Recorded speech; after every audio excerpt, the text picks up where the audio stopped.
আসসালামু আলাইকুম। আমি হিরো বিল্লাল। গাইস সবাই কেমন আছেন? আশা করি ভালো আছেন। আমিও ভালো আছি। আমরা ব্যাপারটা মিলে নামাজ পড়তে যাইতেছি, জুম্মার নামাজ পড়তে যেতেছি। আশা করি আঙ্গল লেগে দোয়া করবেন, আমরা যদি আরো বড় হইতে পারি, আর সবসময় যদি নামাজ পড়তে পারি, জুম্মার নামাজ আমার ব্যাপারটা খুব ভালো লাগে। শুক্রবার আইতে খুব ভালো লাগে, আমাদের ভালো লাগে জুম্মার নামাজ পড়তে পড়তে যেতে খুব ভালো লাগে জুম্মার নামাজ। একবার আসেন জুম্মার নামাজ পড়তে, খুব ভালো লাগবে। দেখেন একবার মসজিদে নামাজ পড়তে যান আপনারা, খুব ভালো লাগবো।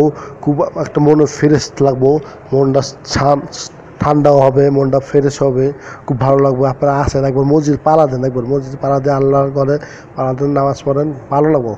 আমি বললাম ইনশাল্লাহ ভালো লাগবো, আমারও ভালো লাগে। আমি একদিন নামাজ পড়ছিলাম, পড়ার পরে আমার খুব ভালো লাগতেছে। এতে আমি হবে প্রতিদিন আমার পড়ালে নামাজ পড়তে যাই, জুম্মার নামাজ হলেও জুম্মার নামাজ পড়তে যাই, আমি নামাজ হলেও আমি নামাজ পড়তে যাই। খুব আমার ভালো লাগে, খুব আনন্দ লাগে, খুব ভালো লাগে। আশা করি অনেক খারাপ কাজ করছি আমরা, আশা করি আমরা সবাই মিলে ভালো হয়ে যাই। নামাজ পড়ি, আল্লাহর ঘরে নামাজ পড়ি, মরলে কোনো কিছু যাবে না, নামাজটা যাবে মসজিদে, নামাজ যাবে, আর কিছু যাবে না। চলেন ভাই সবাই মিলে নামাজ পড়ি, আর আর কোনো দিন খারাপ কাজ করিব না, আর কোনো দিন ভালো মানুষের গালাগালি বকাবে কোনো কিছু করবো না। নামাজ পড়ি, এটাই আল্লাহ তাআলার কামনা।